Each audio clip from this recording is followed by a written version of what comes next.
한국의 220볼트는 단언컨대 세계가 가장 두려워하는 시스템입니다. 미국 하버드대 강의실에서 발표된 이 한 문장에 전 세계 언론이 발칵 뒤집혔습니다.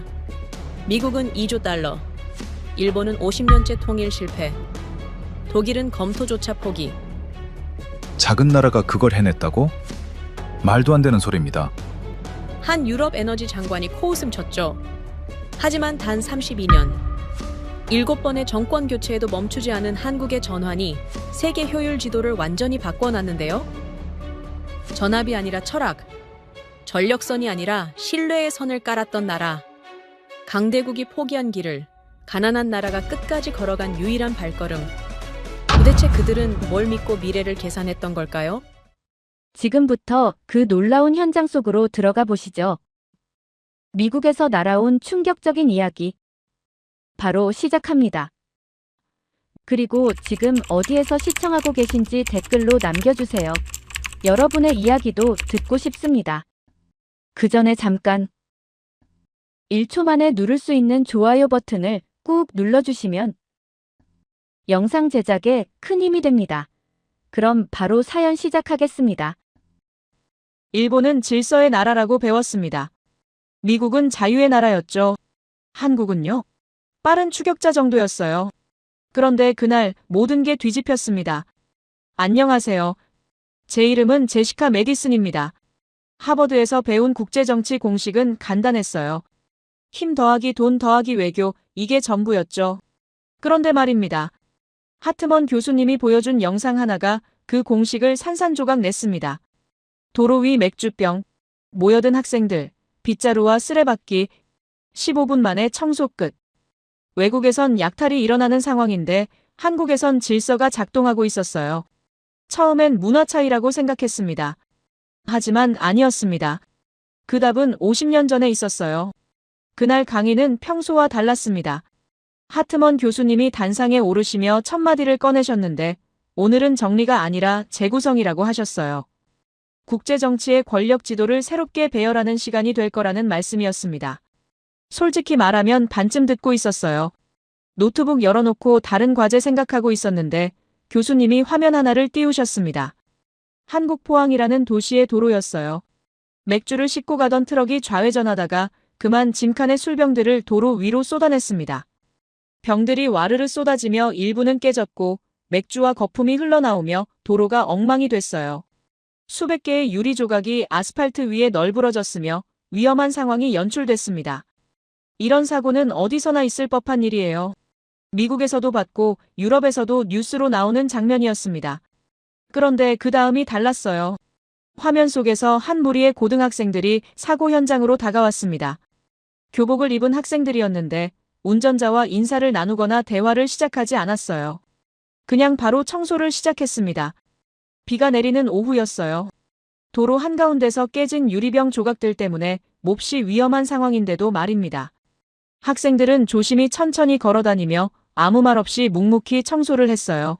마치 이게 원래 매일 2시간마다 하던 일인 것처럼요. 또는 이렇게 하는 게 세상에서 가장 자연스러운 행동인 것처럼 움직였습니다. 모두가 알아서 아무 말도 필요 없이 협력하며 일을 나눴어요. 그 모습을 본 한 어른이 합류했습니다. 역시 아무 말이 없었어요. 그냥 알아서 자기 할 일을 찾아서 시작했습니다. 조금 있으니 지나가던 여학생들이 또 합류했어요. 누가 부른 것도 아닌데, 누가 지시한 것도 아닌데 말입니다. 그저 필요하니까 온 거였어요. 더 많은 학생들이 모여들었는데 이제 본격적으로 장비가 등장했습니다. 근처 카페에서 일하던 아르바이트생으로 보이는 청년이 쓰레바지와 밀대 비슷한 도구로 무장한 채 자연스럽게 합류해서 병 조각 청소를 담당했어요. 조금 더 시간이 지나자 더 많은 장비들이 현장에 도착했습니다. 빗자루와 쓰레받기가 등장했는데 한국에선 가장 흔한 청소 도구라서 장비 투입이 상당히 자연스럽고 원활했어요. 그리고 경찰이 도착했습니다. 사고 소식을 접수받은 경찰관들이 현장에 왔는데 말입니다. 이미 도로가 거의 다 깨끗하게 청소된 상태였어요. 경찰관은 학생들을 안전한 길가로 인도하며 마무리 정리를 하는 것으로 어찌 보면 막막했던 작은 사건이 깔끔하고 신속하게 막을 내렸습니다. 15분이었어요. 사고 발생부터 청소 완료까지 걸린 시간이 말입니다. 경찰이 도착하기도 전에 모든 게 끝나 있었습니다. 화면이 꺼지고 교수님이 말씀하셨어요. 이 영상이 한국경찰청 공식 유튜브 채널에 올라왔으며 이후 해당 지역 경찰서가 학생들에게 표창장과 부상을 수여했다고 하셨습니다. 처음 반응은 간단했어요. 착한 애들이네. 그게 전부였습니다. 도로에서 사고가 났고 사람들이 모여 자발적으로 도움을 주는 모습이 뭐 대수냐 싶었어요. 그런데 교수님이 다음 화면을 띄우셨습니다. 태국에서도 비슷한 사건이 있었다고 하셨어요. 트럭에서 맥주가 쏟아졌는데 주변 사람들이 모두 약속이나 한 것처럼 몰려 나왔습니다. 그런데 청소를 하러 온 게 아니었어요. 거리에 쏟아진 맥주들을 쓸어 담아 집으로 가져갔습니다. 도로를 치우고 운전자를 돕는 사람은 보이지 않았으며 모두 땅에 떨어진 맥주병을 주워 담는 모습만 보였어요. 아프리카에서도 그와 비슷한 일이 일어났습니다. 앞서 태국에서의 경우와 마찬가지로 도로를 치우는 사람은 없었으며 모두가 물건을 가져가는 데만 집중했어요. 더 충격적인 경우도 있었습니다. 차가 사고가 나서 전복된 게 아니라 그냥 엔진룸에 불이 나서 길 옆에 세워놓게 된 경우였는데요. 트럭은 멀쩡히 서 있었습니다. 그런데 주변 사람들이 마치 다친 사슴의 피냄새를 맡고 모여든 하이에나들처럼 그 트럭으로 몰려왔어요. 갑자기 여기가 영화 매드맥스의 무법 도로도 아닌데 그냥 막 다 약탈을 해갔습니다. 중국의 경우는 더 심했어요. 땅에 닭과 오리들이 떨어지거나 심지어 수천 마리의 병아리들이 쏟아지자 모두 담을 것을 가져와서 그냥 모두 다 훔쳐가 버렸습니다. 일단 도로 위에 떨어진 것은 주인이 없는 것으로 보고 다 가져가는 듯 했어요. 강의실이 술렁였습니다. 같은 사고인데 완전히 다른 반응이었어요. 한국에선 청소가 시작됐는데 다른 나라에선 약탈이 일어났습니다. 교수님이 질문을 던지셨어요. 왜 이런 차이가 나타나는지 아느냐고 물으셨습니다. 문화적 차이라고 생각했어요. 동양과 서양의 차이, 집단주의와 개인주의의 차이, 그런 걸로 설명할 수 있을 것 같았습니다. 그런데 교수님이 고개를 저으셨어요. 문화만으로는 설명이 안 된다고 하시며 증거를 보여주셨습니다. 일본도 동아시아 국가입니다. 집단주의 문화권이며 질서를 중시하는 나라로 알려져 있어요. 그런데 일본에서 비슷한 상황이 발생했을 때의 영상도 있었습니다. 사람들이 질서정연하게 서 있긴 했어요. 하지만 아무도 청소를 시작하지 않았습니다. 경찰이 올 때까지 그냥 서서 기다리고 있었어요. 질서는 있는데 자발성은 없었습니다. 시스템이 작동하길 기다리고 있었던 거예요. 누군가 지시하길, 누군가 책임지길 기다리는 모습이었습니다. 한국은 달랐어요. 지시를 기다리지 않았습니다. 시스템이 작동하기 전에 사람들이 먼저 움직였어요. 교수님이 말씀하셨습니다. 이 차이를 설명할 수 있는 건 문화가 아니라고 하셨어요. 구조라고 하셨습니다. 그 순간 강의실 전체가 조용해졌어요. 구조가 뭘 의미하는지 아무도 몰랐습니다. 교수님이 화면을 바꾸셨어요. 숫자들이 나타났습니다. 1973년 220V, 32년. 뭔가 시작되고 있었습니다. 한국 이야기가 이제 본격적으로 펼쳐질 참이었어요. 교수님이 다시 화면을 띄우셨습니다. 이번엔 세계 여러 나라의 비슷한 사고 장면들이었어요. 먼저 태국이었습니다. 트럭에서 맥주가 도로 위로 쏟아졌는데 주변 사람들이 우르르 몰려 나왔어요. 그런데 청소를 하러 온 게 아니었습니다. 맥주병을 주워 담아 집으로 가져가고 있었어요. 한두 명이 아니라 수십 명이 동시에 달려들어서 병을 챙기는 모습이었습니다. 도로는 여전히 엉망이었으며 운전자는 멍하니 서 있을 뿐이었어요. 아프리카의 한 도시에서도 비슷한 일이 벌어졌습니다. 트럭이 넘어지며 화물이 쏟아졌는데 사람들이 순식간에 모여들었어요. 역시 청소가 아니라 약탈이었습니다. 심지어 이런 경우도 있었어요. 차가 사고로 전복된 것도 아니고 그냥 엔진에 불이 나서 길 옆에 멈춰 선 트럭이었습니다. 트럭은 멀쩡했어요. 그런데 사람들이 달려들기 시작했습니다. 마치 다친 동물의 피냄새를 맡고 몰려든 맹수들처럼 트럭을 에워쌌으며 실린 물건들을 마구 뜯어갔어요. 운전자가 제지하려 해도 소용없었습니다. 중국에서는 더 황당한 장면이 연출됐어요. 땅에 닭과 오리가 떨어지자 사람들이 담을 것을 들고 몰려왔으며 수천 마리의 병아리가 쏟아진 사고에서도 순식간에 모두 사라졌습니다. 도로 위에 떨어진 건 주인 없는 물건으로 여겨지는 듯 했어요. 강의실이 웅성거렸습니다. 같은 사고인데 반응이 너무 달랐어요. 한국에서 본 청소 장면과는 완전히 정반대였습니다. 고개를 들어 앞을 보니 다른 학생들도 비슷한 표정을 짓고 있었어요. 당혹스러우면서도 이해가 안 가는 얼굴들이었습니다. 교수님이 다음 화면을 넘기셨어요. 이번엔 숫자들이 나타났습니다. 한국 도로 사고 후 청소 시작까지 걸린 시간 약 2분이었어요. 태국의 같은 상황, 약탈 시작까지 걸린 시간 약 30초였습니다. 청소 완료까지 걸린 시간 비교도 나왔어요. 한국은 15분 만에 도로가 깨끗해졌는데 다른 나라들은 경찰이 와서 통제할 때까지 혼란이 지속됐습니다. 손을 들었어요. 질문하고 싶었습니다. 교수님이 고개를 끄덕이시며 말하라는 신호를 보내셨어요. 문화적 차이가 아니냐고 물었습니다. 동양과 서양의 가치관 차이, 집단주의와 개인주의의 차이로 설명할 수 있지 않느냐고 말이죠. 교수님이 미소를 지으셨어요. 그리고 말씀하셨습니다. 본인도 처음엔 그렇게 생각했다고 하셨어요. 일본에 가기 전까지는 말입니다. 새로운 영상이 재생됐어요. 도쿄의 한 거리였습니다.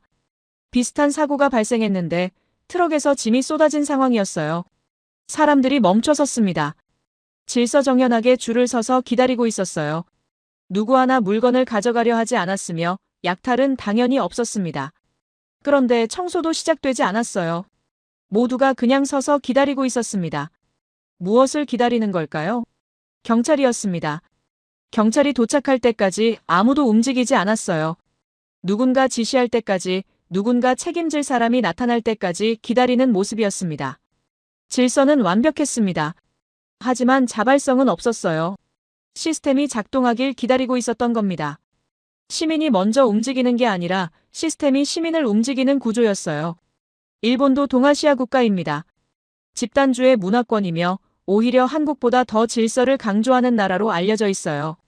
그런데 한국과는 달랐습니다. 한국 학생들은 기다리지 않았어요. 지시가 없어도 움직였으며 시스템이 작동하기 전에 사람들이 먼저 행동했습니다. 이게 문화 차이로 설명될까요? 같은 동양 문화권인데 반응이 다르다면 문화만으로는 설명이 안 됩니다. 다른 뭔가가 있다는 뜻이었어요. 교수님이 또 다른 자료를 보여주셨습니다. 이번엔 해외 반응이었어요. 미국의 대표적인 온라인 커뮤니티인 레딧에 앞서 본 포항 맥주병 청소 사건이 소개됐다고 하셨습니다. 레딧이라는 건 미국에서 가장 큰 인터넷 토론 사이트예요. 특히 학생들이 조용히 모여들어 아무 말 없이 각자 묵묵히 청소하는 모습을 본 미국인들이 놀라움과 부러움을 표현했다고 하셨어요. 댓글들이 화면에 나타났습니다. 한글로 번역된 내용들이었어요. 어떤 사용자는 한국으로 당장 이민 가고 싶다고 했으며 그냥 저 광경 자체가 멋있다는 반응도 있었습니다. 같은 상황이 미국에서는 절대 상상도 할 수 없다고 말한 사용자도 있었어요. 이건 한국이 가진 공동체 문화를 엿볼 수 있는 좋은 사례라고 칭찬하는 이도 있었습니다. 무엇보다 인상 깊었던 댓글이 있었어요. 이 영상은 왜 한국이 선진국인지를 보여주는 좋은 사례라고 지적한 의견이었습니다. 선진국의 기준이 뭘까요? 경제 규모, 군사력, 기술력? 미국인들은 다르게 봤어요. 시민들이 위기 상황에서 어떻게 반응하는지, 그게 선진국의 기준이라고 본 겁니다. 학생들에 대한 칭찬도 이어졌다고 하셨어요. 특히 아무 말 없이 조용히 자기 할 일을 찾아서 하는 아이들의 모습에 너무 착하다며 미국인들이 놀라워했습니다. 요즘 젊은이들 이야기가 나왔을 때 고개가 끄덕여졌어요. 미국이나 한국이나 젊은 세대에 대한 불평은 비슷합니다. 요즘 애들은 버릇 없다, 개념이 없다, 어른 무서운 걸 모른다는 말을 어디서나 들을 수 있어요. 기성세대가 젊은 세대를 보는 시선은 대체로 곱지 않습니다. 그런데 화면 속 한국 학생들은 달랐어요. 누가 가르쳐준 것도 아닌데, 누가 강요한 것도 아닌데 스스로 움직였습니다. 가치의 가치를 알고 있었어요. 혼자가 아니라 함께 움직일 때 더 빠르고 효율적이라는 걸 몸으로 이해하고 있었습니다. 이건 단순히 착함의 문제가 아니었어요. 시스템의 문제였습니다. 교수님이 말씀하셨어요. 한국 청소년들은 경쟁과 스트레스 속에서 자라고 있다고 하셨습니다. 수능이라는 시험 제도가 있는데 1년에 단 한 번 치러지는 전국 단위 시험이며 대학 입학이 거의 전적으로 이 시험에 달려 있다고 하셨어요. 초등학교 때부터 이 시험을 준비하며 길게는 10년이 넘도록 극심한 경쟁 속에서 살아간다고 하셨습니다. 스트레스가 어마어마하며 청소년기 내내 시험과 성적에 시달린다고 말씀하셨어요. 그런 환경에서 자란 아이들입니다. 이기적이 되거나 각자 도생의 태도를 가져도 이상하지 않아요. 그런데 정반대였습니다. 도로 위에서 그 학생들은 협력했어요. 교수님이 화면을 하나 더 띄우셨습니다. 비슷한 사례들이 더 있다고 하셨어요. 트럭에 깔린 운전자를 지나가던 고등학생들이 발견하고 친구들과 함께 차를 들어 올려 구해낸 경우가 있었으며 사고 발생 후 불과 9분 만에 구조가 완료됐다고 하셨습니다. 사고로 초등학생 아이가 차량 밑에 깔렸을 때도 학생과 시민들이 달려가 차를 들어 올려 50초 만에 구조한 경우가 있었어요. 제주에서도 포항에서와 마찬가지로 술을 실은 배달 트럭이 회전하다 술병이 도로 위로 와르르 쏟아졌는데 주변 시민들과 지나가던 학생들이 자발적으로 모여들어 순식간에 깔끔하게 청소해버린 사례도 있었습니다. 이런 사례는 수백 개는 더 나열할 수 있다고 하셨어요. 한국에서는 이런 장면이 전혀 특별하지 않다는 겁니다. 딱히 이야기거리도 되지 않을 평범한 장면이라고 하셨어요. 그런데 외국인들의 눈에는 굉장히 드물고 신비한 장면이라는 겁니다. 왜 그럴까요? 도로 위에서 저런 사고가 났을 때 주변 시민들과 학생들이 자발적으로 모여들어서 협력하며 청소하는 것은 한국 밖에서는 보기 힘든 매우 드문 모습이기 때문입니다. 어디서 빗자루와 쓰레받기를 가져왔는지도 신기했다고 하셨어요. 아무 말 없이 서로 협력하며 각자 역할을 맡아서 일하는 모습이 놀라웠다고 하셨습니다. 강의실이 조용해졌어요. 모두가 화면을 응시하고 있었습니다. 교수님이 마지막 질문을 던지셨어요. 왜 한국만 이럴까요? 문화가 아니라면 뭘까요? 일본도 질서 있는 나라인데 자발성은 없었습니다. 미국도 선진국인데 약탈이 먼저 일어나는 경우가 많아요. 태국도, 중국도, 아프리카도 마찬가지였습니다. 한국만 달랐어요. 시스템이 작동하기 전에 사람들이 먼저 움직였으며 지시 없이도 협력이 이루어졌습니다. 그 차이가 어디서 왔을까요? 답은 50년 전에 있다고 하셨어요. 1973년 한국이 내린 결정 하나가 이 모든 걸 만들었다고 하셨습니다. 보이지 않는 인프라가 보이는 행동을 만들었다고 말씀하셨어요. 화면에 숫자가 나타났습니다. 220V. 전압 이야기였습니다. 처음엔 무슨 소린가 싶었습니다. 아까 전까지 도로 위 청소 이야기를 하고 있었는데 갑자기 전기 이야기로 넘어간 겁니다. 연결고리가 보이지 않았어요. 교수님이 말씀하셨습니다. 이 행동의 DNA는 전압에서 시작된다고 하셨어요. DNA라는 건 유전자를 뜻하는 말인데 여기서는 한국 사람들의 행동 방식이 어디서 비롯됐는지를 설명하는 표현이었습니다. 노트북을 열어 필기를 시작했어요. 뭔가 중요한 이야기가 나올 것 같았습니다. 교수님이 새로운 화면을 띄우셨어요. 세계지도 위에 나라들이 색깔별로 표시돼 있었습니다. 빨간색으로 표시된 나라들이 있었는데 미국, 일본, 그리고 일부 중남미 국가들이었어요. 이 나라들은 110V 전압을 사용한다고 하셨습니다. 파란색으로 표시된 나라들도 있었습니다. 유럽 대부분과 한국, 중국이 포함돼 있었어요. 이 나라들은 220V에서 240V 사이의 전압을 사용한다고 하셨습니다. 그런데 일본이 특이했어요. 일본은 빨간색과 노란색이 섞여 있었습니다. 교수님이 설명하셨어요. 일본은 동쪽과 서쪽이 다른 전압을 쓰고 있으며 동쪽은 50Hz, 서쪽은 60Hz를 사용한다고 하셨습니다. 헤르츠라는 건 전기가 흐르는 주파수를 뜻하는 단위인데 쉽게 말하면 전기가 왔다 갔다 하는 속도예요. 나라마다 이 속도가 다를 수 있습니다. 일본은 같은 나라 안에서도 지역마다 전기 시스템이 달랐어요. 이걸 혼재 상태라고 부르는데 섞여 있다는 뜻입니다. 왜 이렇게 됐냐고 교수님이 물으셨어요. 역사적 이유 때문이라고 하셨습니다. 일본이 처음 전기를 도입할 때 동쪽 지역은 독일 시스템을 들여왔고 서쪽 지역은 미국 시스템을 들여왔다고 해요. 그게 그대로 굳어져서 지금까지 이어지고 있다는 겁니다. 나중에 통일하려고 시도했지만 실패했다고 하셨어요. 비용이 너무 많이 들고 누가 비용을 부담할지 합의가 안 됐으며 기득권 문제도 있었다고 하셨습니다. 미국은 어떨까요? 미국은 110V를 지금도 사용하고 있습니다. 왜 바꾸지 않았냐고 교수님이 물으셨어요. 기술이 없어서가 아니라고 하셨습니다. 미국은 세계 최고 수준의 전력 기술을 보유하고 있으며 엔지니어도 넘쳐나고 자본도 충분하다고 하셨어요. 그런데도 못 바꾼다는 겁니다. 이유는 간단했어요. 이미 너무 많이 깔려있기 때문이라고 하셨습니다. 뉴욕만 봐도 그렇다고 하셨어요. 맨해튼 지하에 깔린 전선들이 거미줄처럼 얽혀 있으며 수십 년 어쩌면 100년 가까이 누적된 인프라라고 하셨습니다. 이걸 다 뜯어내고 다시 깔 수 있겠냐고 물으셨어요. 불가능하다고 하셨습니다. 미국 의회 예산처의 추산에 따르면 전국을 220볼트로 전원하는데 최소 2조 달러에서 3조 달러가 든다고 나와 있다고 하셨어요. 우리 돈으로 환산하면 약 2,600조 원에서 4,000조 원입니다. 한국 1년 예산의 5배가 넘는 돈이에요. 그것도 공사 비용만 그렇다고 하셨습니다. 전환 과정에서 발생할 사회적 혼란은 따로라고 하셨어요. 병원은 어떻게 하냐고 물으셨습니다. 중환자실에 있는 환자들은 전기가 끊기면 생명이 위험해진다고 하셨어요. 공항도 마찬가지이며 데이터 센터는 또 어떻게 하냐고 하셨습니다. 인터넷이 마비될 수 있다고 하셨어요. 정치적 책임도 문제라고 하셨습니다. 대통령이 나서서 전국 배선을 다 바꾸자고 하면 국민들이 환영할 것 같으냐고 물으셨어요. 아닐 거라고 하셨습니다. 지금도 잘 쓰고 있는데 왜 바꾸느냐는 비난이 쏟아질 거라고 하셨어요. 선거에서 진다는 겁니다. 효과는 20년 후에 나타나는데 비난은 지금 당장 들어오기 때문이라고 하셨어요. 일본도 50년째 검토만 하고 있다고 하셨습니다. 1970년대부터 논의가 있었는데 2020년대인 지금도 여전히 혼재 상태라고 하셨어요. 못 바꾼 게 아니라 이미 묶여버렸다는 겁니다. 인프라는 한번 깔리면 수십 년을 묶어버린다고 하셨어요.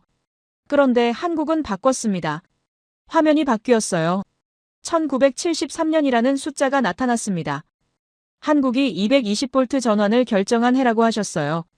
그때 한국은 어땠을까요? 교수님이 당시 한국의 1인당 국내 총생산을 보여주셨습니다. 국내 총생산이라는 건 한 나라에서 1년 동안 만들어낸 모든 상품과 서비스의 가치를 합친 금액인데 이걸 인구수로 나눈 게 1인당 국내 총생산이에요. 당시 한국은 100달러도 안 됐다고 하셨습니다. 아프리카 최빈국 수준이었다고 하셨어요. 전기는 귀했으며 농촌 대부분은 전기가 안 들어왔다고 하셨습니다. 도시도 사정이 나은 건 아니었고 정전은 일상이었으며 전구 하나 켜는 것도 조심스러웠다고 하셨어요. 그런 나라가 전압전환을 고민하기 시작했다는 겁니다. 믿기 어렵지만 사실이라고 하셨어요. 왜 하필 그 시점이었냐고 교수님이 물으셨습니다. 밥도 제대로 못 먹던 시절에 무슨 전압 고민이냐고 반문할 수도 있는데 이유가 있었다고 하셨어요. 산업화가 시작됐기 때문이라고 하셨습니다. 경제개발 계획이 본격화되면서 공장이 들어서기 시작했으며 전력 수요가 폭발적으로 늘어났다고 하셨어요. 당시 한국은 110볼트를 쓰고 있었는데 일제강점기 때부터 이어진 시스템이었다고 하셨습니다. 문제가 생겼어요. 110볼트는 낮은 전압이라 같은 양의 전력을 보내려면 전류가 2배로 많이 흘러야 한다고 하셨습니다. 전류가 많아지면 어떻게 되냐고 물으셨어요. 전선이 더 굵어야 하며 구리가 더 많이 들어가고 송전 과정에서 열로 손실되는 전력도 훨씬 크다고 하셨습니다. 비효율의 극치였다는 겁니다. 한국은 선택의 갈림길에 섰어요. 두 가지 길이 있었다고 하셨습니다. 하나는 110볼트를 유지하면서 발전소와 송전 설비를 계속 늘리는 것이었어요. 당장은 돈이 덜 들고 국민들도 혼란스러워하지 않는다고 하셨습니다. 다른 하나는 220볼트로 아예 전환하는 것이었습니다. 전국의 배선을 다 바꿔야 했으며 당장 들어갈 비용이 어마어마했고 공사 기간도 길고 혼란도 예상됐다고 하셨어요. 대부분의 나라는 첫 번째를 택한다고 하셨습니다. 가난한 나라일수록 결정을 미루며 당장 눈앞의 비용이 무섭기 때문이라고 하셨어요. 그런데 한국은 반대로 갔습니다. 1973년에 정부는 220볼트 전환을 공식 결정했다고 하셨어요. 비용이 큰 쪽을 택한 겁니다. 당시 한국 경제 규모로는 감당하기 어려운 금액이었으며 현재 가치로 환산하면 약 3조 4천억 원에 달하는 돈이었다고 하셨습니다. 손을 들었어요. 질문하고 싶었습니다. 교수님이 고개를 끄덕이셨어요. 전압이 인성과 무슨 상관이 있냐고 물었습니다. 도로에서 청소하는 학생들과 전기 시스템이 어떻게 연결되는지 이해가 안 갔어요. 교수님이 천천히 말씀하셨습니다. 32년간 멈추지 않은 나라는 세계에 하나뿐이라고 하셨어요. 1973년에 결정했고 2005년에 완료됐다고 하셨습니다. 32년입니다. 한 세대가 넘는 시간이며 대통령이 7명이나 바뀌는 동안 이 프로젝트는 계속됐다고 하셨어요. 정권이 바뀌어도 경제가 어려워져도 비판이 나와도 멈추지 않았다고 하셨습니다. 왜 그랬을까요? 인프라는 한 정권의 업적이 아니라 국가의 의지였기 때문이라고 하셨어요. 다음 세대를 위한 투자였으며 미래를 전제로 설계한 거라고 하셨습니다. 가난했지만 미래를 계산한 유일한 나라라고 하셨어요. 지금 아끼면 나중에 더 낸다는 걸 정확히 알았으며 미래를 계산했기 때문에 바꿨다고 하셨습니다. 오히려 가난했기 때문에 더 절실했다고 하셨어요. 지금 아니면 나중에는 더 바꿀 여력이 없다는 걸 알았으며 지금 바꿔야 나중에 부자가 될 수 있다는 판단이었다고 하셨습니다. 화면에 새로운 도표가 나타났어요. 시스템에서 사고방식으로, 사고방식에서 세대로 이어지는 화살표였습니다. 교수님이 말씀하셨어요. 220V는 단순한 전압이 아니라 사고방식이었다고 하셨습니다. 미래를 계산하는 능력, 현재의 고통을 감내하고 미래의 이익을 선택하는 능력, 당장의 비난을 감수하고 다음 세대를 위해 투자하는 의지라고 하셨어요. 그 시스템 속에서 자란 세대가 있다고 하셨습니다. 32년 동안 완성된 220V 인프라 위에서 자란 아이들이라고 하셨어요. 효율적인 구조는 효율적인 행동을 낳는다고 하셨습니다. 보이지 않는 인프라가 보이는 행동을 만든다고 하셨어요. 도로 위 맥주병을 치우던 학생들이 다시 떠올랐습니다. 갑자기 연결고리가 보이기 시작했어요. 시스템이 사람을 만든다는 겁니다. 인프라가 국민성을 설계한다는 거였어요. 펜을 들고 열심히 필기했습니다. 뭔가 중요한 걸 배우고 있다는 느낌이 들었어요. 교수님이 다음 화면을 넘기셨습니다. 이번엔 비교 도표였어요. 미국, 일본, 한국의 전압 전환 시도가 시간 순서대로 정리돼 있었습니다.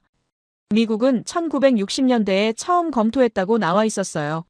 하지만 초기 단계에서 묻혔으며 1980년대에 다시 논의됐지만 역시 무산됐다고 하셨습니다. 이유는 명확했어요. 비용 문제였습니다. 뉴욕 맨해튼만 봐도 전선이 수십 년에 걸쳐 누적됐으며 건물마다 주택마다 공장마다 모두 110V에 맞춰져 있다고 하셨어요. 이걸 다 뜯어내고 다시 깐다는 건 상상하기 어려운 일이라고 하셨습니다. 병원은 어떻게 하며 공항은 어떻게 하고 데이터 센터는 또 어떻게 하냐는 문제가 계속 제기됐다고 하셨어요. 정치인들도 손대기를 꺼렸다고 하셨습니다. 효과는 20년 후에 나타나는데 비난은 지금 당장 들어오며 임기는 4년밖에 안 되니 누가 하겠냐는 겁니다. 결국 유지하는 쪽으로 결론이 났다고 하셨어요. 일본은 더 복잡했습니다. 1970년대부터 논의가 시작됐는데 50년이 지난 지금도 여전히 혼재 상태라고 하셨어요.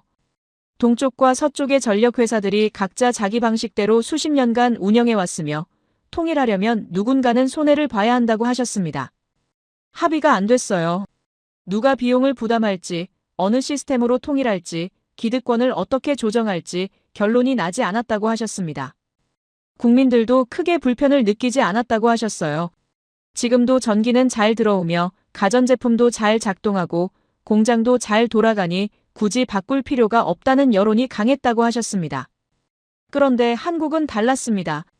교수님이 1973년 한국의 상황을 다시 보여주셨어요. 1인당 국내 총생산 $100 미만, 전기 보급률도 낮았으며 정전이 일상이던 시절이었습니다. 그 상황에서 가장 비싼 선택을 했다는 겁니다. 현재 가치로 약 3조 4천억 원이라고 다시 한번 강조하셨어요. 왜 그랬을까요? 교수님이 당시 한국 정부 내부 보고서를 인용하셨습니다. 계산이 명확했다고 하셨어요. 지금 10억 달러를 안 쓰면 20년 후에는 20억 달러가 들고 30년 후에는 40억 달러가 든다는 분석이 나왔다고 하셨습니다. 110V를 유지하면 매년 에너지 손실이 누적되며 발전소도 더 많이 지어야 하고 송전선도 계속 증설해야 한다고 했어요. 20년, 30년 보면 비용이 기하급수적으로 늘어난다는 계산이었습니다. 미래를 계산한 겁니다. 당장의 비용이 아니라 시간의 비용을 본 거라고 하셨어요. 미국은 현재를 계산했습니다. 지금 얼마가 드는지만 봤어요. 한국은 시간을 계산했습니다. 지금 아니면 나중에 더 못 바꾼다는 걸 알았다고 하셨어요. 그때 손이 하나 올라갔습니다. 뒤쪽 자리에 앉아있던 학생이었어요. 교수님이 말하라는 신호를 보냈습니다. 학생이 일어섰는데 또렷한 발음의 영어였지만 억양이 약간 달랐어요. 자기소개를 했습니다. 야마토리라는 이름이었으며 도쿄대학에서 교환학생으로 왔다고 했어요. 질문이 아니라 반박이었습니다. 한국의 선택이 과연 옳았는지 의문이라고 말했어요. 일본이 전합을 통일하지 않은 건 신중했기 때문이며 성급한 결정보다 안정적인 유지가 더 현명할 수 있다고 주장했습니다. 한국은 위험을 감수했지만 일본은 리스크를 회피했다는 겁니다. 어느 쪽이 더 합리적인지는 아직 판단하기 이르다고 말했어요. 게다가 일본은 이미 선진국이었으며 전력 인프라도 안정적으로 작동하고 있었다고 덧붙였습니다. 굳이 바꿀 필요가 없었다는 논리였어요. 강의실이 조용해졌습니다. 모두가 교수님의 반응을 기다렸어요. 교수님은 고개를 끄덕이셨습니다. 좋은 지적이라고 하시며 실제로 일본 정부도 그런 논리를 사용해왔다고 하셨어요. 하지만 결과는 어떻게 나타났는지 보자고 하셨습니다. 새로운 그래프가 나타났어요. 1985년부터 2025년까지 40년간의 데이터였습니다. 일본과 한국의 산업 에너지 효율 비교였어요. 1985년에는 일본이 앞서 있었습니다. 당연했어요. 일본은 이미 선진국이었으니까요. 그런데 그래프가 교차하는 지점이 있었습니다. 2000년대 초반이었어요. 한국의 에너지 효율이 일본을 추월하기 시작했으며 격차는 점점 벌어졌습니다. 2020년대 들어서는 확연한 차이가 났어요. 같은 산업 생산량을 내는데 필요한 전력량이 한국이 일본보다 약 15% 적었습니다. 교수님이 설명하셨어요. 220V 시스템은 송전 효율이 높으며 전류가 절반으로 줄어들어 열 손실이 4분의 1로 감소한다고 하셨습니다. 매일 매시간 매분마다 이 차이가 누적된다고 하셨어요. 1년이면 엄청난 금액이며 10년이면 격차가 되고 40년이면 구조적 차이가 된다고 하셨습니다. 또 다른 그래프가 나타났습니다. 반도체 공장 건설 비용 비교였어요. 한국의 반도체 공장을 짓는 비용과 일본에 짓는 비용이 나란히 표시돼 있었는데 전력 인프라 부분에서 차이가 났습니다.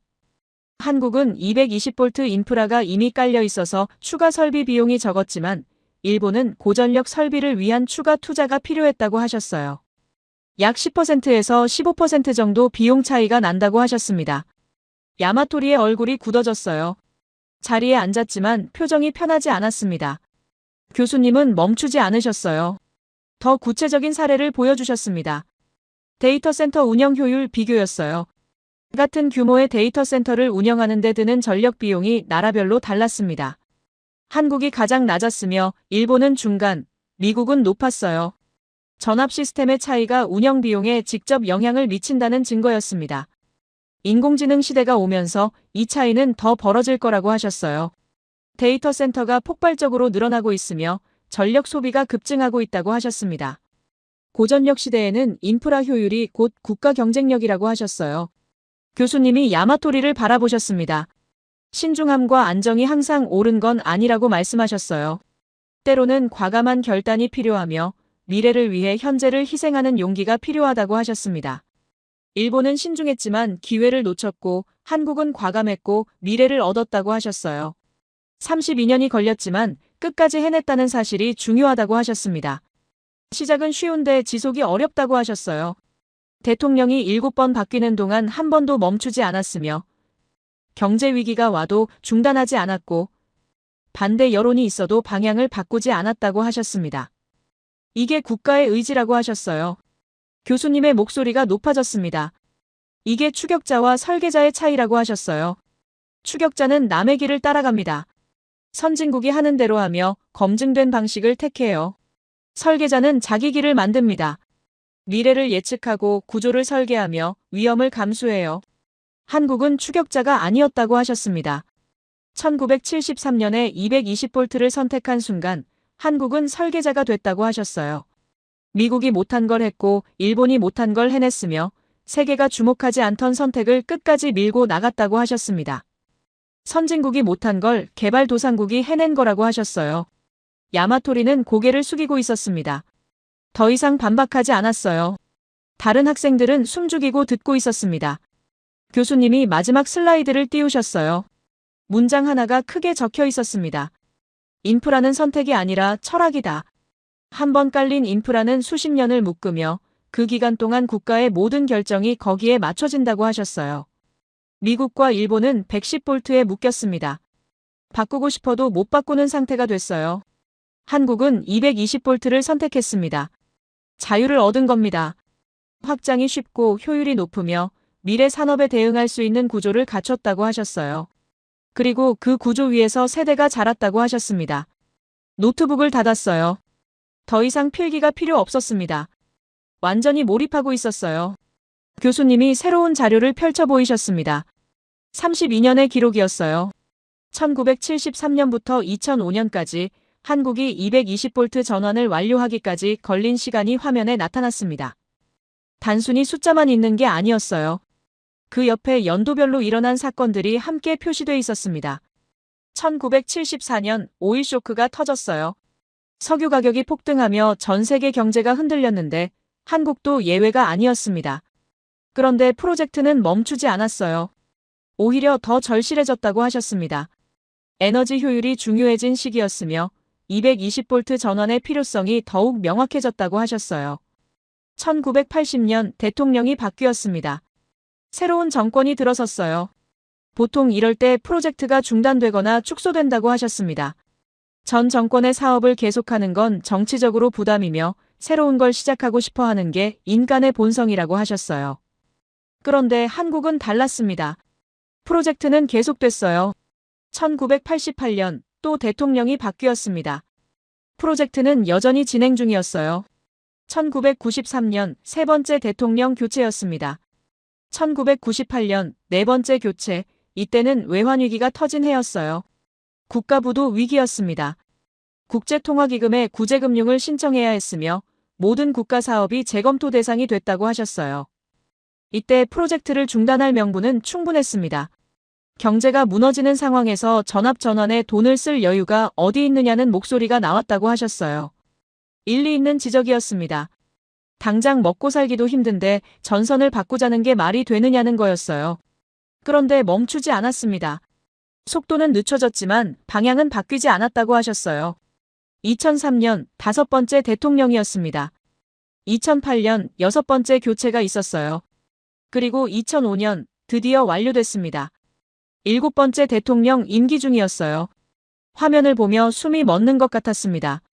32년 동안 7명의 대통령이 바뀌었는데 단 한 번도 이 프로젝트는 멈추지 않았어요.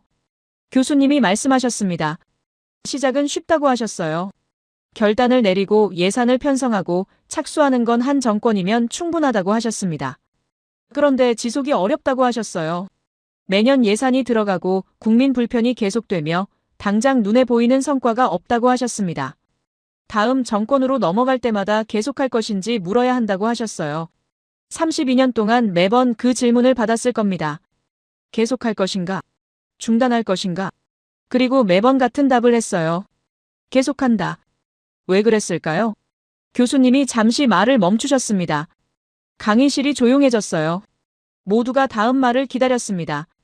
교수님의 목소리에 감정이 섞였어요. 이게 본인을 놀라게 한 거라고 하셨습니다. 단순히 220V로 바꿨다는 사실이 아니라 32년 동안 한 번도 멈추지 않았다는 사실이 놀랍다고 하셨어요. 이건 기술의 문제가 아니라 의지의 문제였다고 하셨습니다. 정권의 업적이 아니라 국가의 의지였으며 한 세대의 선택이 아니라 여러 세대에 걸친 약속이었다고 하셨어요. 펜을 놓았습니다. 더 이상 필기가 안 됐어요. 그냥 화면만 응시하고 있었습니다. 교수님이 다른 나라들과 비교하셨어요. 미국은 1960년대에 검토했지만 초기 단계에서 포기했으며 1980년대에 다시 논의했지만 역시 무산됐다고 하셨습니다. 일본은 1970년대부터 50년째 논의만 하고 있다고 하셨어요. 브라질, 멕시코, 인도, 인도네시아 여러 개발도상국들이 비슷한 시기에 산업화를 추진했지만 전압 전원을 완수한 나라는 없었다고 하셨습니다. 검토는 했어요. 계획도 세웠고 예산도 편성했습니다. 그런데 시작하고 얼마 안 가서 멈췄다고 하셨어요. 비용 문제, 정치적 부담, 국민 반발 여러 이유로 중단됐다고 하셨습니다. 추후 재검토라는 말로 덮었으며 다음 정권에 넘겼고 결국 아무도 안 했다고 하셨어요. 한국만 끝까지 갔습니다. 왜 한국만 가능했을까요? 교수님이 새로운 관점을 제시하셨어요. 한국이라는 나라의 역사를 봐야 한다고 하셨습니다. 이 민족은 수천 년 동안 외침을 받아왔으며 주변 강대국들 사이에서 살아남아야 했다고 하셨어요. 중국, 일본, 러시아, 미국 큰 나라들에 둘러싸여 있었으며 항상 위기 상황이었다고 하셨습니다. 그런데 신기한 건 위기가 올 때마다 더 강해졌다는 겁니다. 임진왜란 때 나라가 거의 무너졌지만 다시 일어섰으며 일제강점기를 겪었지만 해방 후 폐허에서 시작해서 지금에 이르렀다고 하셨어요. 한국전쟁으로 모든 게 파괴됐지만 50년 만에 세계 10위권 경제대국이 됐다고 하셨습니다. 외환위기 때도 그랬다고 하셨어요. 1998년 국가부도 위기가 왔을 때 국민들이 금 모으기 운동을 했다고 하셨습니다. 집에 있는 금부치를 모아서 나라에 내놨으며 할머니들이 결혼 반지를 뺏어 가져왔고 아이들이 돌반지를 내놨다고 하셨어요. 나라가 망하면 안 된다는 마음이었습니다. 이게 한국 사람들의 DNA라고 하셨어요. 개인보다 공동체를 먼저 생각하는 마음, 나라가 무너지면 개인도 없다는 생각이 뿌리 깊게 박혀 있다고 하셨습니다. 물론 다른 나라 사람들도 애국심이 있다고 하셨어요. 미국 사람들도 나라를 사랑하며 일본 사람들도 마찬가지라고 하셨습니다. 그런데 한국은 조금 다르다고 하셨어요. 위기가 오면 더 뭉친다는 겁니다. 평소엔 싸우고 다투지만 위기 상황에서는 하나가 된다고 하셨어요. 220V 전환도 그런 맥락에서 봐야 한다고 하셨습니다. 1973년 한국은 가난했어요. 국민들은 배고팠고 전기도 제대로 안 들어왔습니다.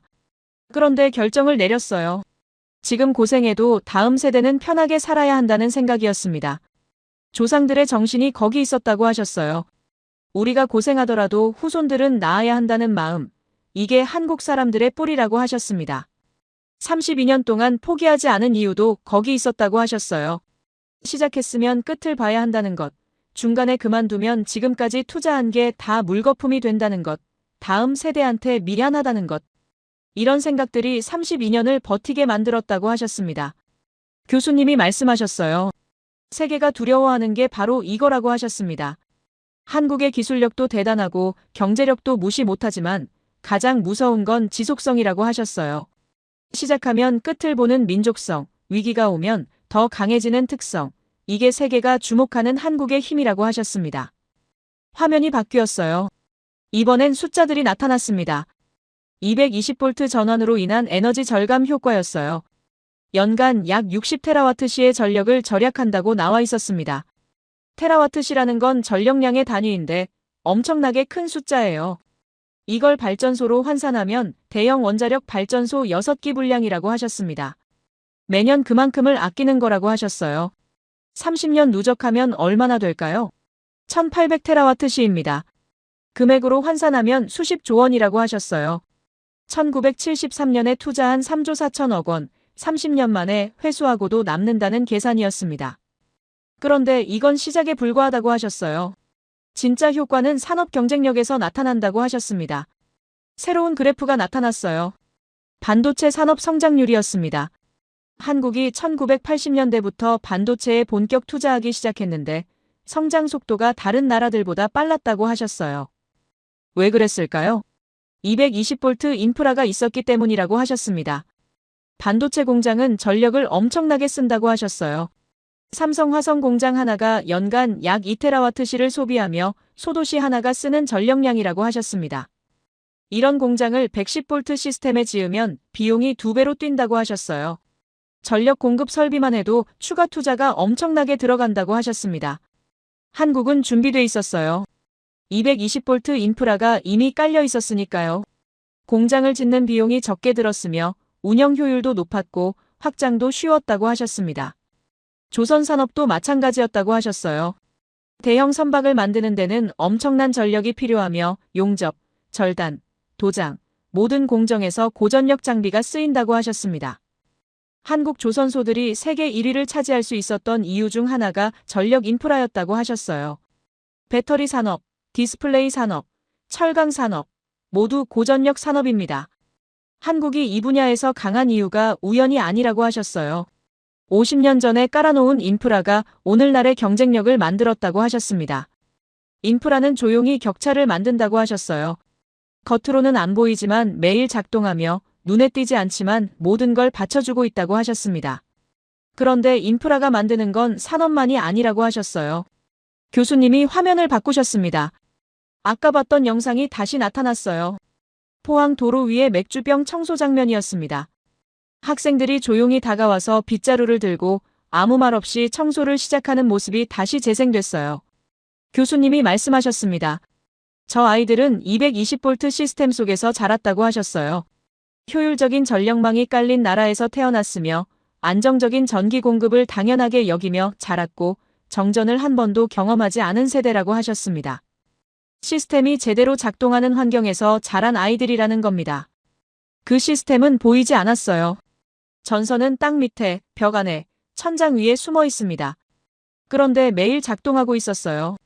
아침에 일어나서 불을 켜고 밥을 짓고 학교에 가서 컴퓨터를 쓰고 집에 와서 숙제를 하는 모든 순간에 220V는 조용히 일하고 있었습니다. 효율적인 구조는 효율적인 행동을 낳는다고 하셨어요. 시스템이 신뢰할 만하면 사람들도 신뢰할 만하게 행동한다고 하셨습니다. 인프라가 안정적이면 사회도 안정적이 되며 구조가 협력적이면 사람들도 협력적이 된다고 하셨어요. 저 학생들이 도로에서 청소를 시작한 건 착해서가 아니라고 하셨습니다. 시스템이 그렇게 가르쳤기 때문이라고 하셨어요. 보이지 않는 인프라가 보이는 행동을 만들었다고 하셨습니다. 32년 동안 한 번도 멈추지 않고 완성한 220V 시스템, 그 시스템 위에서 자란 세대, 그 세대가 보여주는 자발적 협력, 이게 연결돼 있다고 하셨어요. 턱을 괴고 생각에 잠겼습니다. 뭔가 연결되고 있었어요. 전압과 청소년, 인프라와 인성, 시스템과 사회. 처음엔 전혀 관계없어 보였던 것들이 하나로 이어지고 있었습니다. 교수님이 마지막 말씀을 하셨어요. 시스템이 국민성을 설계했다고 하셨습니다. 한국 사람들이 위기 상황에서 자발적으로 협력하는 이유, 말하지 않아도 서로 돕는 이유, 시스템이 작동하기 전에 사람들이 먼저 움직이는 이유. 그 뿌리가 50년 전에 있었다고 하셨어요. 가난했지만 미래를 선택한 결정, 32년 동안 포기하지 않은 의지, 조상들이 후손을 위해 견딘 시간, 그게 오늘날의 한국을 만들었다고 하셨습니다. 아, 하는 소리가 나왔어요. 제 입에서였습니다. 주변 학생들도 비슷한 표정이었어요. 뭔가 깨달은 얼굴들이었습니다. 교수님이 새로운 슬라이드를 띄우셨습니다. 제목이 크게 적혀 있었어요. 신뢰의 기술. 아까 이야기했듯이 한국의 힘은 군사력이나 경제력만으로 설명되지 않는다고 다시 한번 강조하셨어요. 다른 측면에서 봐야 한다고 하셨습니다. 등받이에 기댔어요. 압도되는 느낌이었습니다. 교수님이 새로운 데이터를 보여주셨어요. 국제 파트너십 선호도 조사 결과였습니다. 유럽과 미국의 기업들을 대상으로 한 설문이었는데 아시아에서 장기 파트너를 선택한다면 어느 나라를 고르겠냐는 질문이었어요. 2010년 조사에서는 일본이 1위였습니다. 중국이 2위, 한국이 3위였어요. 그런데 2025년 조사는 달랐습니다. 한국이 1위로 올라섰으며 일본은 2위, 중국은 3위로 밀렸어요. 왜 이런 변화가 생겼을까요? 교수님이 설명하셨습니다. 신뢰 때문이라고 하셨어요. 일본은 기술력이 뛰어나지만 의사결정이 느리며 여러 단계를 거쳐야 해서 시간이 오래 걸린다고 하셨습니다. 회의가 많고 합의 과정이 복잡하며 변화에 대한 저항이 있다고 하셨어요. 중국은 규모는 크지만 예측이 어렵다고 하셨습니다. 정책이 갑자기 바뀌는 경우가 많으며 정부 개입이 강해서 장기 계획을 세우기 힘들다고 하셨어요. 한국은 달랐다고 하셨습니다. 빠르고 정확하고 믿을만하다는 평가였어요. 약속한 날짜를 지키며 문제가 생기면 즉시 대응하고 품질을 타협하지 않는다고 하셨습니다. 이게 신뢰력이라고 하셨어요. 군사력은 공포를 만들지만 신뢰력은 선택을 만든다고 하셨습니다. 경제력은 거래를 가능하게 하지만 실행력은 파트너십을 지속시킨다고 하셨어요. 한국이 가진 힘은 바로 이거라고 하셨습니다. 새로운 그래프가 나타났어요. 아시아의 경제 중심 이동을 보여주는 자료였습니다. 20세기에는 일본이 아시아의 중심이었어요. 기술 선진국이었으며 최대 경제대국이었고 모든 나라가 일본을 배우려 했습니다. 2000년대 들어서는 중국이 급부상했어요. 제조업 강국이 됐으며 세계의 공장으로 불렸고 규모에서 일본을 추월했습니다. 그런데 2020년대 들어서면서 변화가 시작됐다고 하셨어요. 기술협력, 산업 파트너십, 공동 연구개발 이런 분야에서 한국을 찾는 경우가 늘어나고 있다고 하셨습니다. 왜일까요? 앞서 말한 신뢰력 때문이라고 하셨어요. 한국은 약속을 지키는 나라로 알려져 있으며 품질을 보장하고 문제 해결이 빠르다는 평가를 받는다고 하셨습니다. 실행력이라는 단어를 다시 강조하셨어요. 실행력이란 말한 대로 행동하는 능력을 뜻하는데 계획을 세우는 것과 실제로 해내는 것은 다르다고 하셨습니다.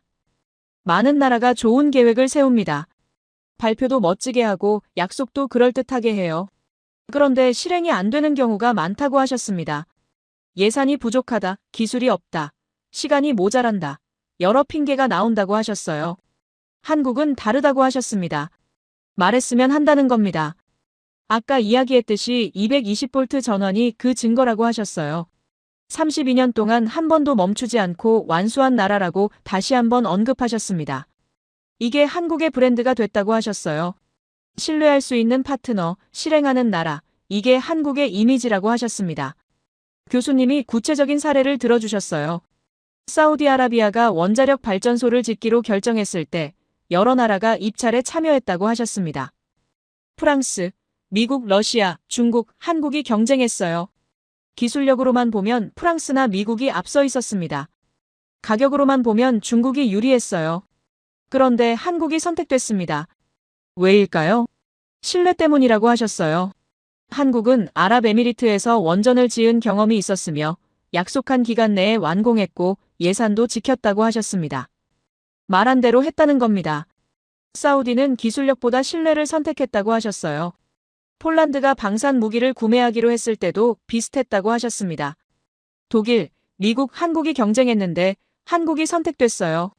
독일 무기가 성능은 좋지만 납품이 느리며 미국 무기는 비싸고 정치적 조건이 많다고 판단했다고 하셨습니다. 한국 무기는 빠르고 가격이 합리적이며 기술 이전도 적극적이라는 평가를 받았다고 하셨어요. 실행력을 선택한 겁니다. 교수님이 말씀하셨어요. 이제 힘의 기준이 바뀌고 있다고 하셨습니다. 20세기에는 군사력이 곧 힘이었어요. 군대가 강하고 무기가 많으면 강대국이었습니다. 21세기 초반에는 경제력이 힘이었습니다. 국내 총생산이 크고 수출이 많으면 영향력이 있었어요. 그런데 지금은 다르다고 하셨습니다. 신뢰력과 실행력이 새로운 힘의 기준이 되고 있다고 하셨어요. 얼마나 믿을 수 있는가, 얼마나 빠르게 실행하는가, 얼마나 약속을 지키는가. 이게 21세기 중반의 힘이라고 하셨습니다. 한국은 이 기준에서 앞서 있다고 하셨어요. 유럽 기업들이 아시아 파트너를 고를 때 한국을 선호하는 이유도 거기 있다고 하셨습니다. 일본보다 빠르고 중국보다 안정적이며 약속을 지킨다는 평가 때문이라고 하셨어요. 아시아의 중심이 움직이고 있다고 하셨습니다. 20세기는 일본의 시대였고 2000년대 초반은 중국이 부상했지만 지금은 한국이 새로운 중심으로 떠오르고 있다고 하셨어요. 규모가 아니라 신뢰로 말입니다. 교수님이 마지막 슬라이드를 띄우셨어요. 세 줄의 문장이 나타났습니다. 220V는 미래를 계산한 철학이다. 청소년의 행동은 그 철학이 만든 결과다. 한국은 시스템과 인간성의 증명이다. 강의실이 조용해졌습니다. 아무도 말이 없었어요. 교수님이 천천히 말씀하셨습니다. 한국은 효율과 인간성을 동시에 가진 유일한 나라라고 하셨어요. 보통 효율을 추구하면 인간성이 희생된다고 생각한다고 하셨습니다. 빠르게 가려면 누군가를 뒤에 남겨둬야 하고 경쟁하려면 협력을 포기해야 한다고 여긴다고 하셨어요. 그런데 한국은 둘 다 가졌다고 하셨습니다. 220V는 효율의 상징입니다. 에너지를 아끼고 비용을 줄이며 산업을 키우는 시스템이에요. 도로 위 청소는 인간성의 상징입니다. 말하지 않아도 돕고 시키지 않아도 움직이며 함께 문제를 해결하는 모습이에요. 이 둘이 연결돼 있다고 하셨습니다. 효율적인 시스템이 인간적인 행동을 가능하게 만들었다고 하셨어요. 세계가 배워야 할 모델이 한국이라고 하셨습니다. 미국은 개인의 자유를 강조하지만 공동체가 약하며 유럽은 복지가 좋지만 역동성이 부족하고 중국은 성장했지만 신뢰가 낮다고 하셨어요. 한국은 성장과 신뢰를 동시에 이뤘으며 효율과 인간성을 함께 가졌고 개인과 공동체가 균형을 이룬다고 하셨습니다. 물론 완벽하지는 않다고 하셨어요. 문제도 많고 개선할 점도 많다고 하셨습니다. 그런데 방향은 맞다고 하셨어요. 미래를 계산하는 능력, 약속을 지키는 습관, 함께 움직이는 문화. 이게 21세기가 필요로 하는 국가의 모습이라고 하셨습니다. 한국이 그 모델을 보여주고 있다고 하셨어요. 교수님이 마지막 말씀을 하셨습니다. 힘의 기준을 바꾼 나라라고 하셨어요. 군사력으로 위협하는 게 아니라 신뢰로 선택받고 경제력으로 압박하는 게 아니라 실행력으로 파트너가 되며 규모로 압도하는 게 아니라 품질로 인정받는다고 하셨습니다. 이게 한국이 세계에 보여주는 새로운 힘의 정의라고 하셨어요. 슬라이드가 꺼졌습니다. 강의실에 불이 다시 켜졌어요. 교수님이 단상에서 내려오셨습니다. 강의가 끝났다는 신호였어요. 아무도 움직이지 않았습니다. 모두가 자리에 앉아 생각에 잠겨 있었어요. 천천히 주변을 둘러봤습니다. 학생들 표정이 다들 비슷했어요. 뭔가 새로운 걸 배운 얼굴들이었습니다. 학생들이 하나둘 자리에서 일어났습니다. 강의가 끝났으니 다음 수업으로 가야 했어요. 가방을 챙기는 소리, 책을 덮는 소리, 복도로 나가는 발걸음 소리가 들렸습니다. 그런데 움직이지 못했어요. 자리에 그대로 앉아 있었습니다. 노트북 화면을 내려다봤어요. 필기한 내용들이 가득했습니다. 220V, 32년 신뢰력, 실행력, 시스템과 인간성. 단어들이 눈에 들어왔지만 제대로 읽히지 않았어요. 머릿속이 복잡했습니다. 강의실이 거의 비었을 때쯤 일어났습니다. 천천히 가방을 챙기며 주변을 둘러봤어요. 야마토리도 자리를 떠나고 있었습니다. 표정이 무거워 보였어요. 복도로 나왔습니다.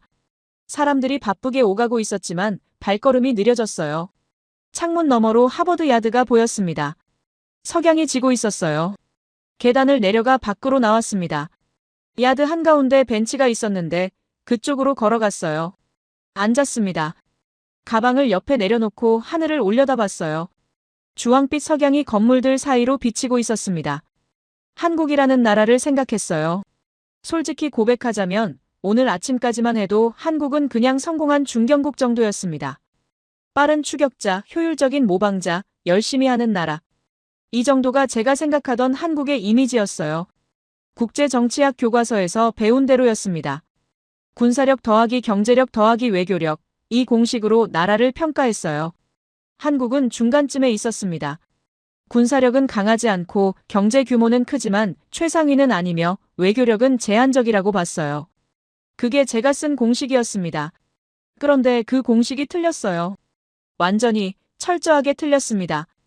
교수님이 보여준 건 다른 차원의 이야기였어요.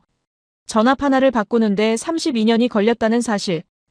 그 32년 동안 대통령이 7번 바뀌었는데도 한 번도 멈추지 않았다는 사실. 가난했던 나라가 가장 비싼 선택을 했다는 사실. 선진국들이 못한 걸 개발도상국이 해냈다는 사실. 그리고 그 시스템 위에서 자란 청소년들이 도로에서 맥주병을 줍고 있다는 사실. 이게 연결돼 있었어요. 보이지 않는 인프라가 보이는 행동을 만들고 효율적인 구조가 효율적인 사람을 키우며 미래를 계산하는 시스템이 미래를 사는 세대를 낳는다는 것. 제가 놓친 게 바로 이거였습니다. 나라의 힘은 숫자로만 측정되지 않아요. 군대가 몇 명인지, 국내 총생산이 얼마인지, 수출액이 얼마인지만으로는 설명이 안 됩니다. 진짜 힘은 시스템이 아니라 사고방식이었어요. 미국은 현재를 계산합니다. 지금 얼마가 드는지, 지금 얼마나 불편한지, 당장의 비용을 봐요. 그래서 110V를 못 바꿉니다. 이미 너무 많이 깔려있고 바꾸는데 수조 달러가 들며 정치적 부담이 크니까요. 일본은 신중함을 택합니다. 검토하고 논의하고 합의를 기다려요. 그래서 50년째 혼재 상태입니다. 동쪽과 서쪽이 다른 시스템을 쓰며 통일은 계속 미뤄지고 있어요. 한국은 시간을 계산했습니다. 지금 아니면 나중에 더 못 바꾼다는 걸 알았고 미래를 위해 현재를 희생하기로 했으며 32년이 걸려도 끝을 봐야 한다고 결정했어요. 이게 사고방식의 차이입니다. 그리고 그 사고방식은 어디서 왔을까요? 교수님 말씀대로 역사에서 왔을 겁니다. 한국은 수천 년 동안 주변 강대국들 사이에서 살아남아야 했어요. 중국, 일본, 러시아, 큰 나라들에 둘러싸여 있었습니다. 위기가 계속됐습니다. 전쟁이 있었고 침략이 있었으며 식민 지배를 당했고 나라가 둘로 쪼개졌어요. 그런데 신기하게도 위기가 올 때마다 더 강해졌습니다. 임진왜란 때 나라가 거의 무너졌지만 다시 일어섰고 일제강점기 35년을 겪었지만 해방 후 다시 시작했으며 한국전쟁으로 모든 게 파괴됐지만 50년 만에 세계 10위권 경제대국이 됐어요. 외환위기 때는 국민들이 금을 모아서 나라를 살렸습니다. 할머니들이 결혼 반지를 뺏어냈고 아이들이 돌반지를 내놨으며 나라가 망하면 안 된다는 마음으로 모두가 움직였어요. 이게 한국 사람들의 DNA입니다. 개인보다 공동체를 먼저 생각하는 마음, 나 하나 희생해도 다음 세대는 나아야 한다는 생각, 시작했으면 끝을 봐야 한다는 의지. 220V 전환도 그런 맥락이었을 겁니다. 1973년 한국은 가난했어요. 1인당 국내 총생산 $100 미만, 아프리카 최빈국 수준이었습니다. 밥도 제대로 못 먹는 시절이었어요. 전기도 제대로 안 들어왔고 정전이 일상이었습니다. 그런데 결정을 내렸어요. 3조 4천억 원을 들여서 전압을 바꾸기로 했습니다. 왜 그랬을까요? 다음 세대 때문이었을 겁니다. 우리는 힘들어도 아이들은 편해야 한다는 생각, 지금 투자하지 않으면 나중에 더 힘들어진다는 판단, 조상들이 후손을 위해 견디는 시간. 이게 한국이었어요. 그 시스템 위에서 자란 세대가 지금의 청소년들입니다. 안정적인 전기가 당연한 환경에서 자랐고 효율적인 구조 속에서 배웠으며 시스템이 제대로 작동하는 사회를 경험했어요. 그래서 도로에서 맥주병을 줍는 겁니다. 착해서가 아니에요. 시스템이 그렇게 가르쳤기 때문입니다. 보이지 않는 인프라가 보이는 행동을 만들었어요. 가방에서 노트를 꺼냈습니다. 펜을 들고 한 문장을 적었어요. 한국은 미래를 설계하고 인간성을 잃지 않은 나라. 이게 오늘 배운 가장 중요한 교훈이었습니다. 세계는 한국을 배워야 합니다. 미국은 개인의 자유를 강조하지만 공동체가 약해요. 위기 상황에서 각자 도생이 되며 시스템이 무너지면 혼란이 옵니다.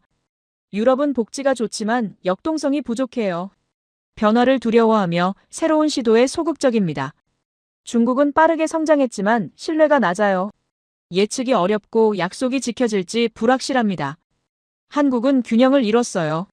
성장과 신뢰를 동시에 가졌고 효율과 인간성을 함께 지켰으며 개인과 공동체가 조화를 이뤘습니다. 물론 완벽하지는 않을 겁니다. 문제도 있고 개선할 점도 많을 거예요. 그런데 방향은 맞습니다. 미래를 계산하는 능력, 약속을 지키는 습관, 함께 움직이는 문화. 이게 21세기가 필요로 하는 국가의 모습이에요. 한국이 그 모델을 보여주고 있습니다. 석양이 더 깊어졌어요. 하늘이 붉게 물들고 있었습니다. 미국을 생각했어요. 제가 태어나고 자란 나라입니다. 미국도 배워야 합니다. 당장의 비용만 보지 말고 미래의 부담을 계산해야 하며 개인의 자유만큼 공동체의 가치도 중요하다는 걸 알아야 해요. 한국을 생각했어요. 한국도 잊지 말아야 합니다. 지금의 성공이 50년 전 조상들의 희생 위에 있다는 것, 32년 동안 멈추지 않았던 의지가 오늘의 경쟁력을 만들었다는 것. 그 정신을 다음 세대에게도 물려줘야 합니다. 세계를 생각했어요. 모든 나라가 배워야 합니다. 힘의 기준이 바뀌고 있다는 것, 군사력이나 경제력만으로는 부족하다는 것, 신뢰와 실행력이 새로운 힘이라는 것. 한국이 그 증거입니다. 가난했지만 미래를 선택했고 힘들었지만 포기하지 않았으며 시스템을 만들고 사람을 키웠어요. 효율과 인간성을 동시에 이뤘습니다. 이게 21세기의 모델이에요. 벤치에서 일어났습니다. 가방을 메고 천천히 걸었어요. 야드를 가로질러 기숙사 쪽으로 향했습니다. 머릿속으로 정리가 됐어요. 국가의 힘은 시스템이 아니라 사고방식입니다. 현재가 아니라 미래를 보는 능력이며 말이 아니라 실행하는 의지예요. 한국은 그걸 보여줬습니다. 그리고 저는 그걸 배웠어요. 미국이 당장의 편리함보다 다음 세대의 미래를 먼저 생각하기를 바랍니다. 한국이 조상들의 희생을 기억하며 그 정신을 이어가기를 바랍니다. 세계가 힘의 기준을 다시 쓰며 신뢰와 협력의 가치를 알아가기를 바랍니다. 우리 모두가 보이지 않는 인프라를 소중히 여기고 다음 세대를 위해 지금 투자하며 함께 움직이는 사회를 만들어가기를 바랍니다. 제 이야기를 끝까지 들어주셔서 감사합니다. 모두 안녕히 계세요. 오늘의 사연 어떻게 들으셨나요? 한 나라의 선택이 단순한 기술이 아니라 사고방식이라는 걸 새삼 느끼게 되네요. 가난했던 시절에도 미래를 계산했고 세대가 바뀌어도 약속을 지켜낸 사람들.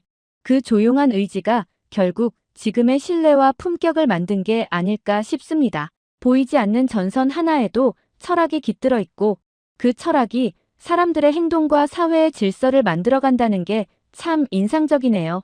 힘의 기준이 바뀌는 세상에서 진짜 강함은 신뢰와 실행력에서 나오는 건지도 모르겠습니다.